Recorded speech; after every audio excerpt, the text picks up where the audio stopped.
Hi everyone, I'm Susan Mulvihill. Well, today's an exciting day for me because I'm getting ready to start my pea seeds indoors. If you wonder why I would do that instead of putting them directly out in the garden, I've got two very good reasons. The first one is that when you're having a cool, wet spring like we are, sometimes the seeds don't germinate so well. So if you start them indoors, you've got very controlled conditions and you get great germination. So then I just transplant them out into the garden. My second reason is that we have a lot of quail who love to visit our garden and think nothing is tastier than a freshly sprouted pea seed. So a very good reason not to start them outdoors.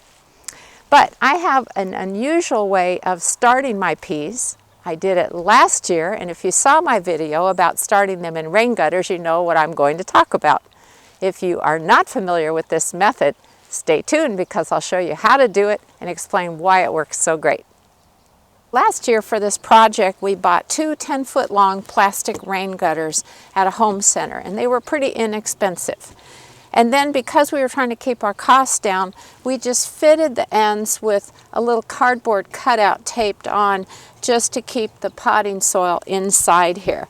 I'm going to fill these with a pre-moistened organic potting soil. Usually for seed starting, I use a germination mix or seed starting mix, but because I need such a large bulk of soil and potting soil is less expensive, I'm going to start the seeds in that instead. I did that last year and they sprouted just fine, so I'm going to stick with that routine. Boy, we've got a rainstorm coming in any minute now, so I'm trying to go really fast here. Let me explain why I like the rain gutter idea first. Last year, I was watching some YouTube videos that were about gardening, of course, and I came across some ones from the UK that were about starting peas in rain gutters, and I thought, well, that's different. And what they do is they start them in the gutters, and then when the seedlings are about 6 inches tall, they plant them by pushing them out of the gutters into their garden beds. And I thought, wow, that's way easier than having to transplant seedlings one at a time, making a hole, planting them as I go, and it's very tedious and hard on my back. And so I decided I wanted to try this. And so we have these 10-foot long rain gutters that we cut into 45-inch long pieces, and that is to accommodate our 8-foot long beds. And the seeds that we are growing are green arrow peas. I bought a bulk size because you need quite a bit. I like to plant them thickly in here, so I'm going to do 2 across very closely because they can grow that way just fine.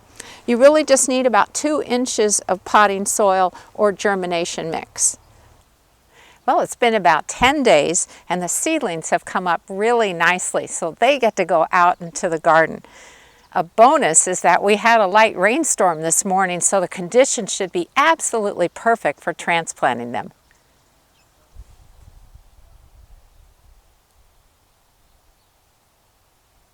Now last year we planted our gutter peas in one of our 3-foot wide by 8-foot long beds. And this year we're going to do something a little differently. This is one of our 4-foot wide by 16-foot long beds, and you'll notice we've got some morning shade here. Well, peas are tolerant of some shade, so rather than planting something that really likes a lot of sunshine, we thought we would plant the peas in this end of the bed. So that should work out really nicely. The first thing I did is I moved our drip irrigation system out of the way so I wouldn't have to work around it. Now because this is a wider bed, I'm going to do 3 rows of peas, and then I'll just take that 4th gutter and I'll add plants onto the end of each row. I need to use this hoe to make a little trough for each one, and then we'll go from there.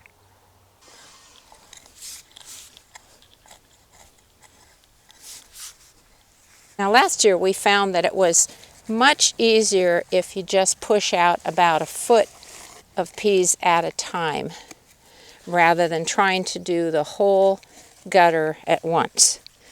Certainly that would be easier, but I think this works better.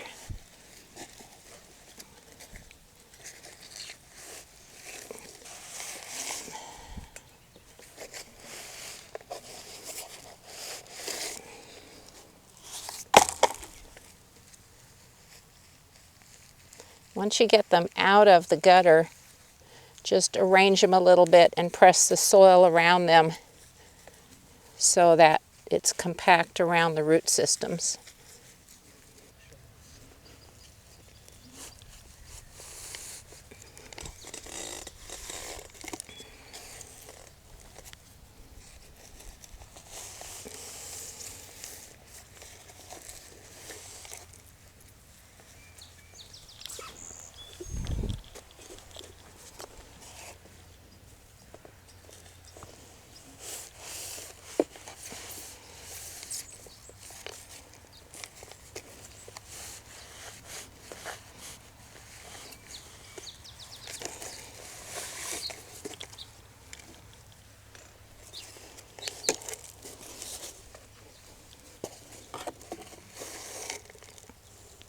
This is so much easier than planting a seedling one at a time.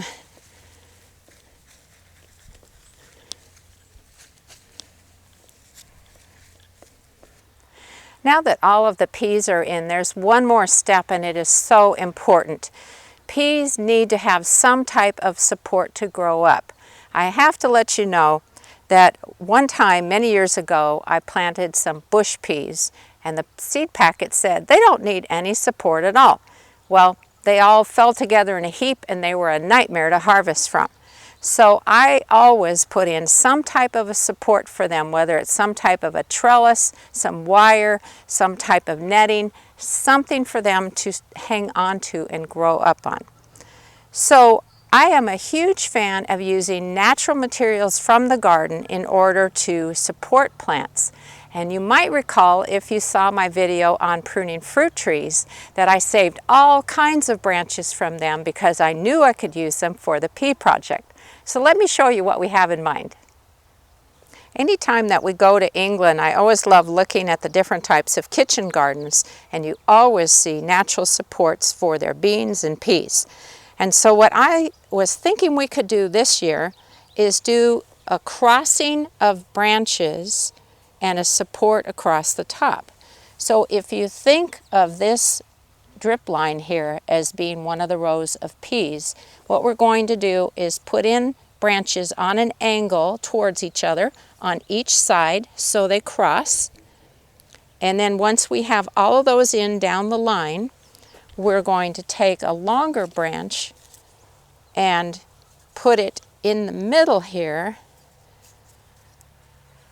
at about this height to keep everything secure but still provide them plenty of support. Okay, here is how the first row looks, and I think it's pretty darn cool. I think it'll be real secure, and there should be plenty of supports for the peas to climb up on.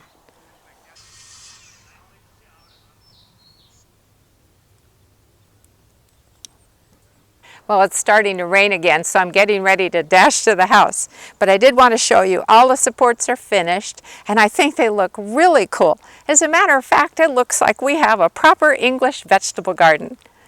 So this is one more way of growing peas and certainly of supporting them. Happy gardening!